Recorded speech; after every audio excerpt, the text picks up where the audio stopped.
day and welcome to the newspaper review on Platform Science TV. I am Deborah today. First, the headlines. Afghanistan demands immediate action on terrorism and destruction. Tinubu is very well with Nigeria default to manage Buhari. Lagos residents share stalking encounter, alleged assault, expulsion by police officer. Kano governor calls for border reopening to boost food security. Insight into the National Food Initiative. Sano Nasu declare one strike over with air salaries. Federal government under pressure. Peter Obi faced backlash over 400 SUV deal. Before we proceed, with me here in studio on the section of newspaper review is My name is Raymond Osho. Mr. Raymond, thank you for joining us today. Yeah. Now the news in details. Afenifere demands immediate action on terrorism restructuring. Afenifere directed a stern message to President Bola Tinubu, urging him to address terrorism and governance issues promptly. They emphasized the need for decisive action against terrorists and advocated for restructuring Nigeria, endorsing state police. Afenifere criticized economic challenges under Tinubu's administration and warned against repeating past patterns of political upheavals. They called Tinubu to prosecute known terrorists and implement tangible changes for a secure future, including a return to the parliamentary system and regionalism. So, Mr. Raymond, with this, what do you think the president can do to put an end to this terrorism in our nation? Okay, thank you. First, let's start by actually tracing the genesis of terrorism in the country, and then that can be traced back to the year 2009, and when this insurgency started in the country. And we have had different administrations after the government of the day, after the expiration of that administration that was in power then. And we have seen a lot of, we have read in the news, we have heard leaders, talking about, strategies and all of that, holding meetings on how to tackle insecurity, terrorism and all of that in the country. But we have not seen any results. We have not seen any results. And we have also seen different organizations, NGOs, even individuals, notable individuals, advising, giving the federal government advice or advices on how to tackle this, tackle the insecurity, tackle terrorism and all in the country. But still, we have not experienced or even seen any positive results.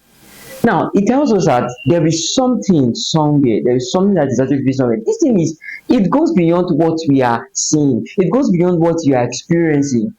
It goes beyond what you are experiencing. So we need to really ask ourselves what is happening. So it's actually, there is this, politicking, or there's politics behind all of these things.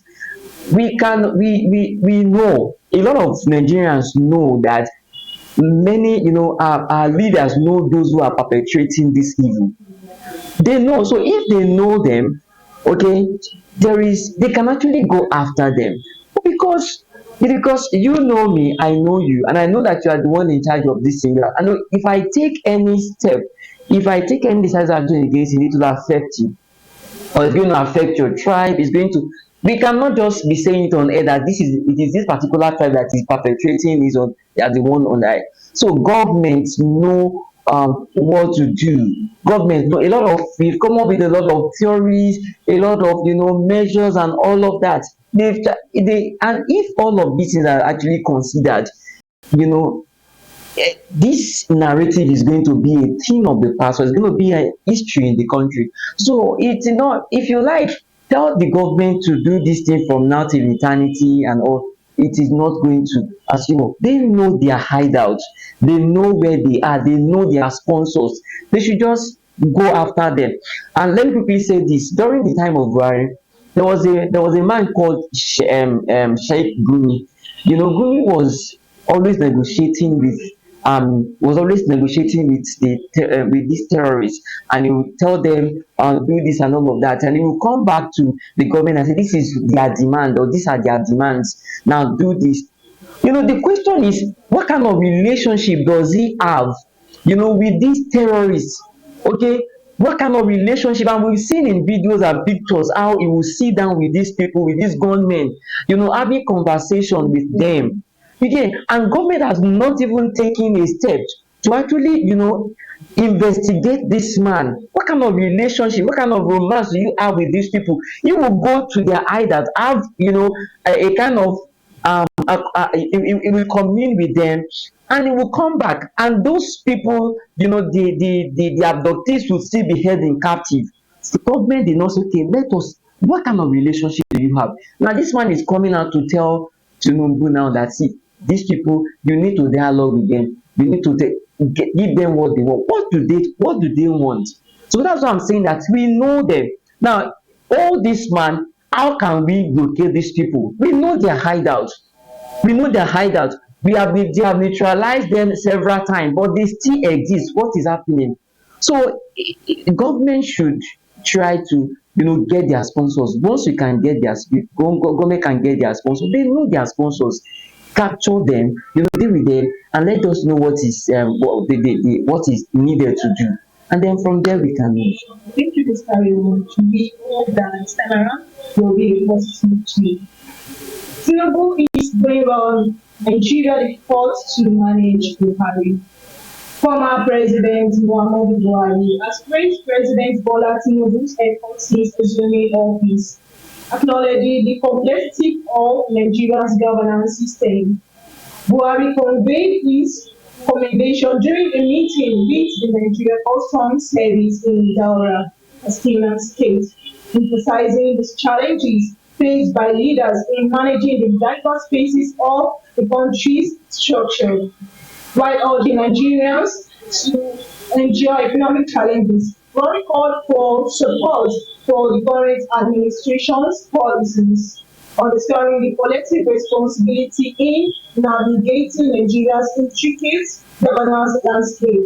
This commendation led on the recognition of Nigeria's challenges and highlight Tinubu's performance in leadership.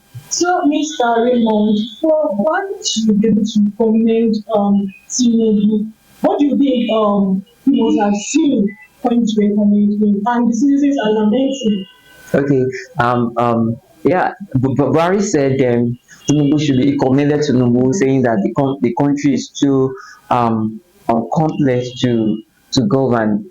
See, it is not an excuse. It is not an excuse. When Tinubu was to take the job during his campaign, in fact, when he came in 2015 and he presented Buhari to us, he told us that Buhari was going to, he painted Buhari like a messiah. And the picture that everybody carry in their minds is that, no, once if we vote for this man, our problem will be solved. The Nigeria will become a paradise of our dream. Do you get? So now he coming out to say, he's saying that you don't have to blame Buhari, I mean Tinubu, the Nigeria is too blah blah blah and all of that. He himself, he knows that he did not do well. He didn't do, I don't want to use the word fail. Do you get? So he didn't do well, and he did not meet what he expected when he got to power. Do you get? So that is why he was probably saying that, commending that Tinubu did not meet what he expected. You get? But let the truth be told. Now, if you say you are taking up a job, okay, you are going to saddle a particular, you are going to saddle certain responsibility, you are going to sail down this ship, down the sea. Okay, it means you are telling others, I am capable, no matter the problem that is there. You are a leader. Okay, no matter the problem that is there, I have the capability, I have the capacity to surmount it. I'm going to solve it. But that's what you're telling us. Now we gave him the job, okay, to do. So we expect him to perform. So nobody should come and say, Nigeria is too big, this and when Buhari was there, there was a time that this issue of Nigerian borders and all of that, it was becoming an alarming thing that people from neighboring African countries were just coming into the country illegally, and there was illegal importation of goods and all of that. And it got to a point that the president himself, Buhari, said, it is only God that can secure the Nigerian land borders. It will take God for us to ensure the security of our borders. And all. And we saw then all these terrorists were also coming in. Now, my point is that statement, now it will take only God to secure. It shows that this he was actually telling us that, see, it is beyond our power. It is beyond the presidency. It is beyond the president. It is beyond the governors. You get? So he's saying that, but then it is not an excuse. See, Nigeria, if you say Nigeria is too big to govern, if you say Nigeria is too complex, Nigeria is not as big as a particular state. It's not as big. There's a state in America that is bigger than Nigeria. It's Alaska. Is bigger than Nigeria, far bigger. Not to talk of the entire, America. But those people, it is because the system is there and it is working. There is a working system. So if you are telling us that Nigeria is too big, then you should resign. If you are saying that Nigeria is too complex, so then the president should resign and give the job to somebody that is more competent to do it. So that is just it. Thank you, Mr. Raymond. Lagos resident shares shocking encounter, alleged assault and extortion by police officers. A Lagos resident recounted a distressing encounter on a popular platform, detailing how he and his friends were reportedly assaulted and extorted by police officers from Ogbombo police station. The incident occurred while they were traveling on Barracuda Beach in an Uber taxi. Despite providing information about their occupation, the officers allegedly demanded identity cards and insisted on taking the victim to the station. Eventually, they settled on extorting 10,000 naira via a POS operator. The victim reached out to a force police relations officer, ACP Olumuyiwa Adejobi, documenting the alleged extortion and threats made by the police during the ordeal. Despite efforts to obtain an official statement from the police, no response was received. So, Mr. Raymond, from this, you see how the police officers, how they're able to extort 10,000 naira from these people. Like, is it right? Well, the police hungry. It is not a news, or it is not new in the country. Police extortion, police brutality, and all. And see, honestly, the federal government is really, really trying, and even the police force itself is really trying to reform the police, the system. Really, really trying. But number one, I'm going to fault two things. Now, I'm going to fault now. If you say that, okay, I asked the question that were they hungry, because for them to have extorted such amount of money, a very legal amount of money, they didn't even stop millions or billions and all. But there is something wrong somewhere. Now, it is not right. How's your question? It is absolutely wrong, and it's actually putting a mess on the integrity of the police force. You get, and it's also actually reducing the trust that the people are actually Nigerians have in the police force. And you see, you will agree with me that the police, Nigerians, even you, and you know that we don't have respect for the police. It's because you see they have messed up their integrity so that we can't even trust them. You get, so sometimes we say police are thieves and all.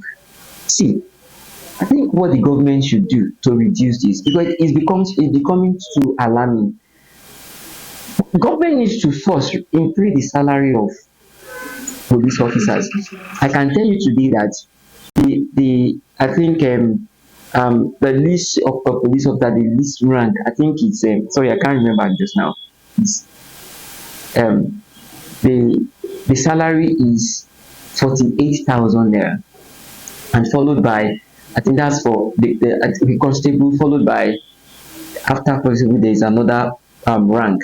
That rank, the salary for people in that rank is 50,000 naira, and then we get to sergeant. Sergeant earn 53,000 naira per month.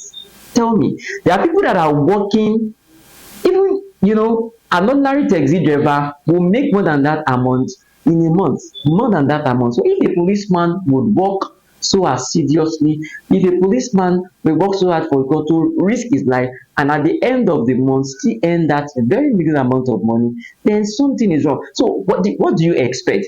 So do you expect that police, so that police is not going to involve in extortion, do people will get money from motorists? We have seen it. It's been happening. It's a serious narrative. It's an ugly narrative that government needs to stand against. And to stand against, to begin with, government should increase their salary. Another thing is, even if government, the question now is, if government increase the salary of police officers, will that still stop it? So even there is need for orientations and reorientations. Government should organize, programs like that. They should talk to them after increase their salary, so that the normalcy can actually be restored, and that respect that the first attitude law can come back. To get, because if you increase salary or some of them will still endure. It's a thing of the mind.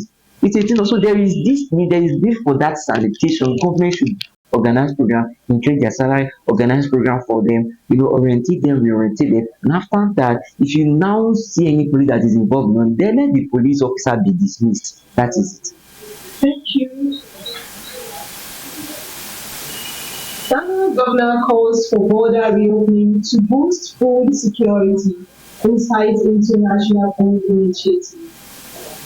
Governor Abba Yusuf of Kano State has called President Bola Tinubu to reopen land borders to address food scarcity and inflation. During a visit by the Custom Comptroller General, Abba Yusuf emphasized the need for proactive measures to ensure the effective distribution of food commodities. He praised the customs food distribution scheme and pledged support for their efforts.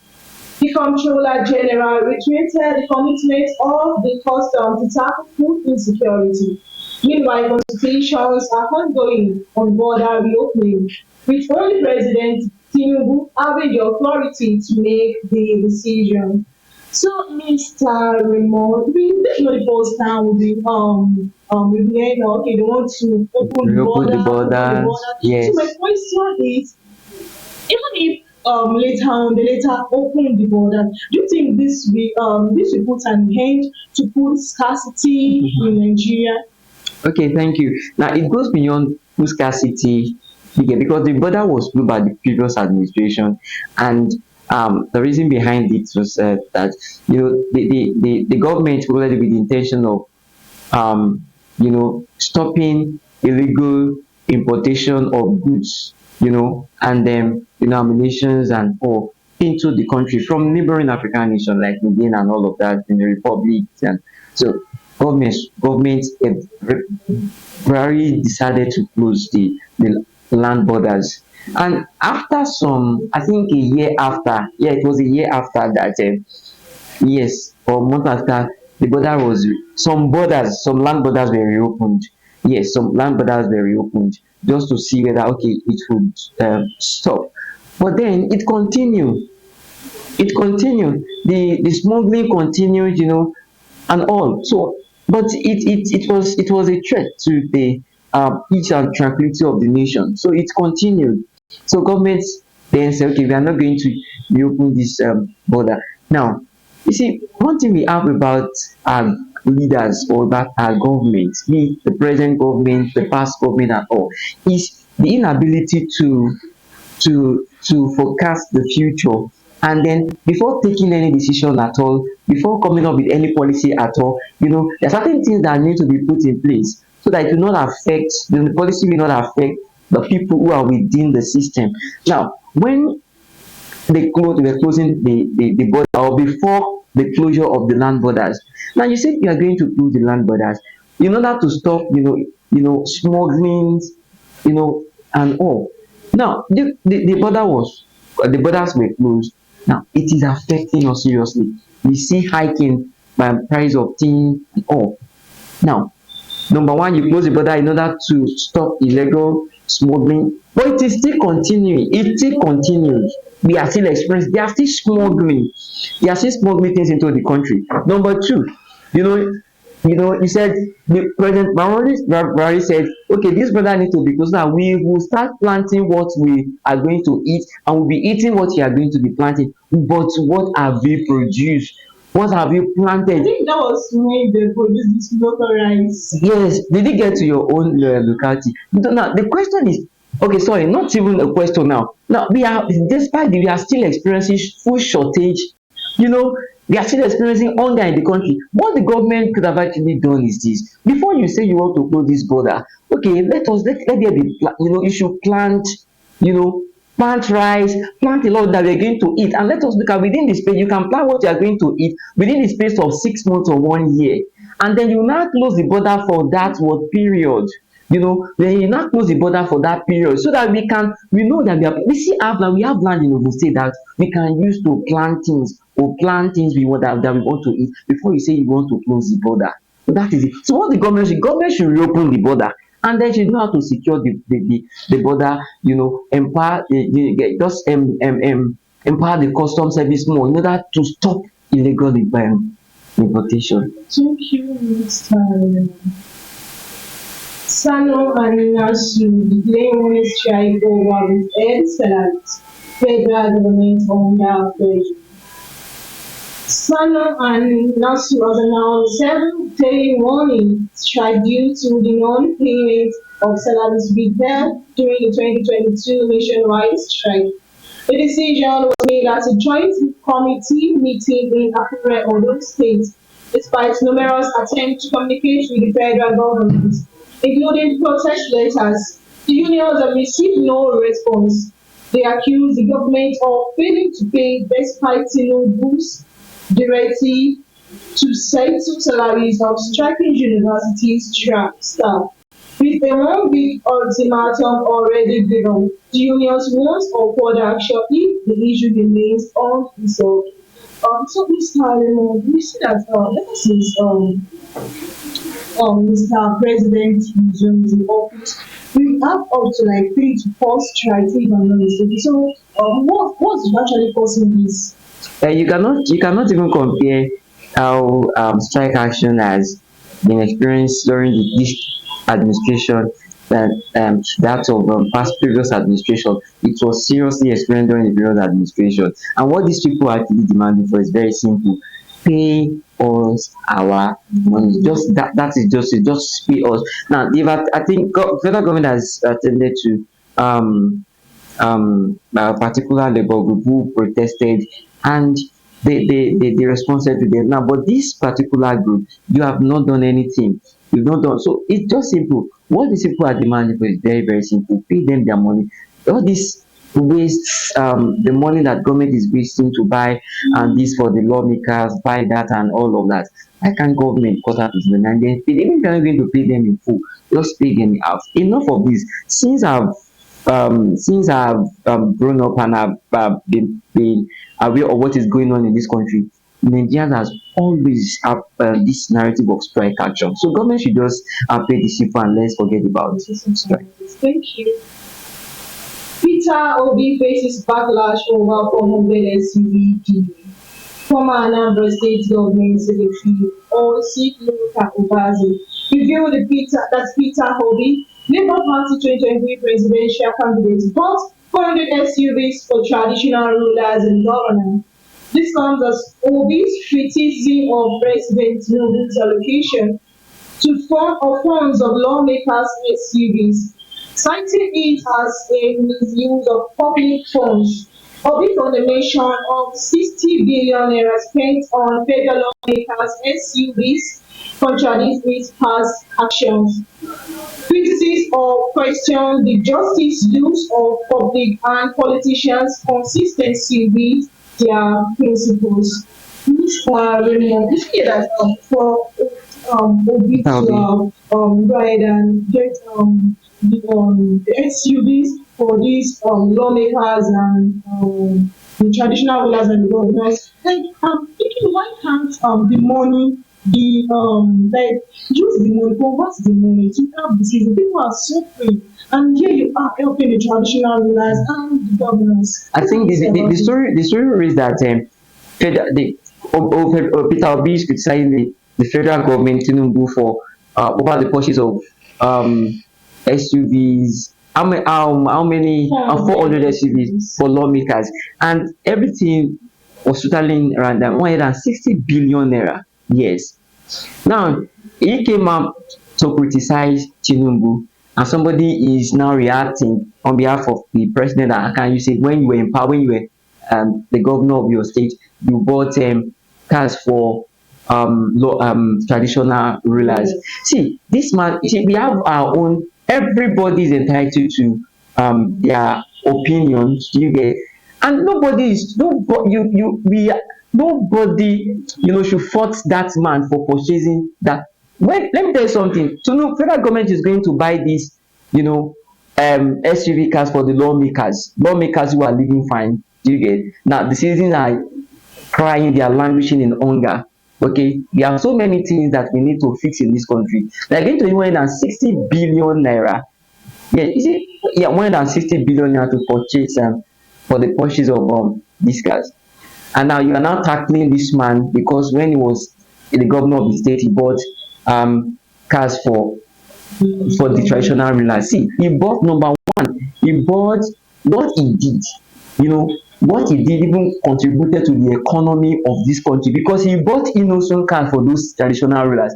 Innocent car is an indigenous, is an indigenous, it's a car that is being produced in this country. We are the ones, the Igbos are the ones producing in the east, they are the one manufacturing this thing, these cars. So he bought it. He didn't even he did not buy Toyota. He did not buy SUV rather. He didn't buy it for them. He bought he bought locally made cars for them. For them. So it is still adding to the to the development of the country's economy. But federal government wanted to buy, even if you are going to buy it at all, you did not patronize our own, locally made vehicles. You are buying SUV for the lawmakers. What are we talking about? Somebody is now attacking Obi. Obi is right. Obi, is actually right. How can you spend such a huge amount of? Do you know how much? How much this federal government is owing all this? What's it called? ASU, NASU, and all of this. So we have so many important things to spend this money on. Buying all these things just a misuse of priority. You are spending such a huge amount of money buying. What do they need this car for? You're not blaming, you're not attacking Peter Obi for making such a statement. When he bought his own, he patronized Nigerian automobile company. That is it.